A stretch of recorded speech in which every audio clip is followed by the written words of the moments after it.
What's going on, everyone? This is Rich, and we're in a different location today, and that's because I'm at my parents' place for a bit, but we still have an iPhone 8 to review. Let's do it.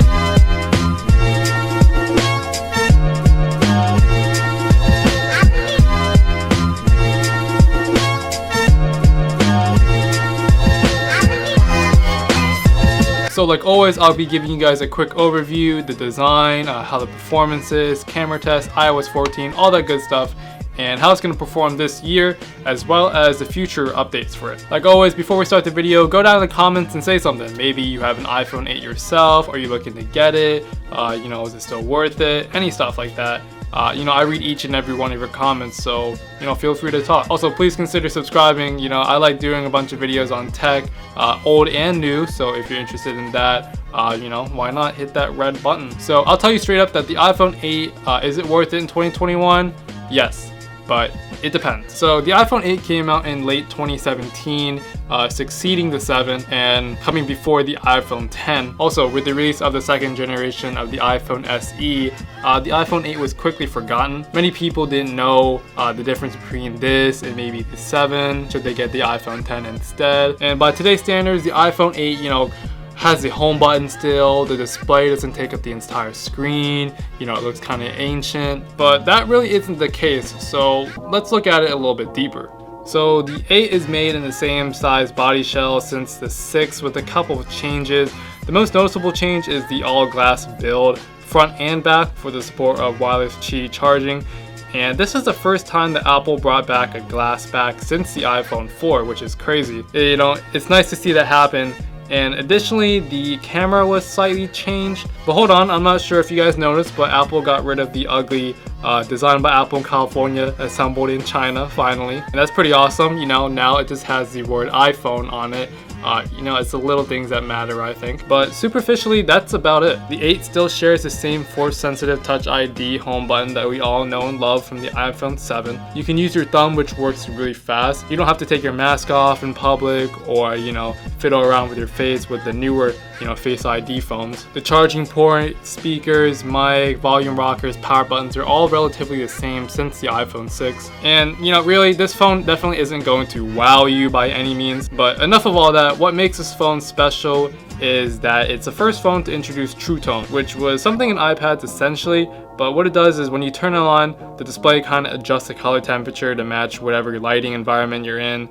So the screen might look a little warm if you're in a yucky yellow bedroom, or blue if you're kind of outside on an overcast day. But wherever you're at, ultimately, I was a little bit disappointed by the screen at the time, with the release of, OLED screens on Samsung, no ProMotion screen, still the same resolution, and still no 1080p.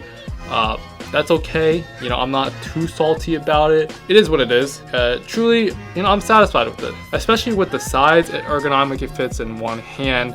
Even if you put an extra case on it, it doesn't get too bulky. I can still reach all 4 corners of the screen comfortably.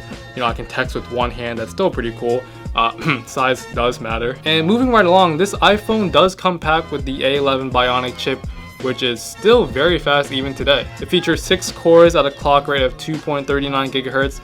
The 2 high performance cores are 25% faster than the Apple A10s on the iPhone 7 and the 7 Plus. And the 4 high efficiency cores get up to 70% faster than the 2 cores in the A10. Now that's a pretty huge jump, and if you didn't get that, essentially this phone is more future-proof. We can expect a ton more updates for this phone. A lot of third-party developers aren't going to be held back by this. The CPU still has a lot of life left, and that's pretty comforting to know. The A11 is featured on the 8 Plus and even the iPhone 10, so essentially you're getting the same performance if you have one of those phones. Really, I'm not too worried about this phone being left in the dust in terms of, iOS updates or future apps and developers trying to, make it work. This processor still has a lot of life in it.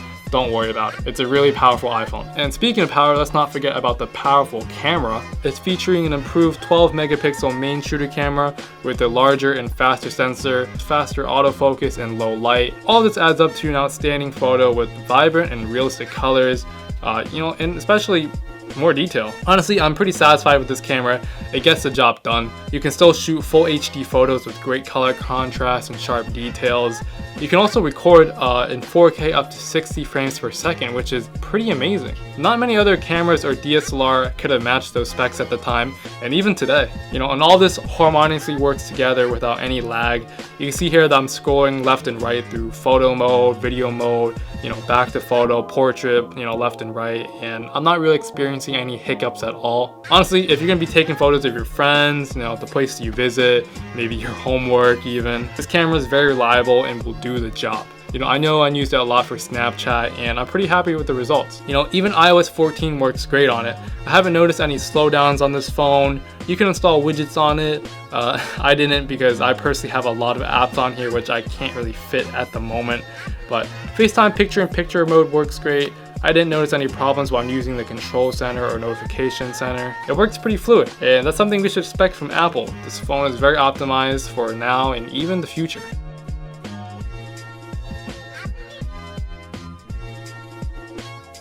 So what do I think of the iPhone 8 in 2021? Well, I can tell you it's a solid phone for this year and many more years to come. You know, it's definitely not the attention seeker as we, you know, see from the iPhone 12 or the Galaxy S20 Ultra, but it's very low key, and that's something unique to the iPhone 8. The design hasn't changed much since the 6, and that's okay because many users are very comfortable with this design. The added glass back still feels very premium and feels like you're still getting your money's worth. And additionally, the A11 Bionic chip is super powerful. I have no doubt that it will rock a couple more years. So, you know, don't worry about missing out on any new apps or missing out on the latest and greatest iOS updates. And that's all I have for this phone right now. Please leave a like down below if you enjoyed this video. Also consider subscribing. And if you made it this far in the video, comment down below hashtag 8gang so I know you made it this far. I'll even give your comment a like, you know. Anyways guys, until next time, I'll see you then.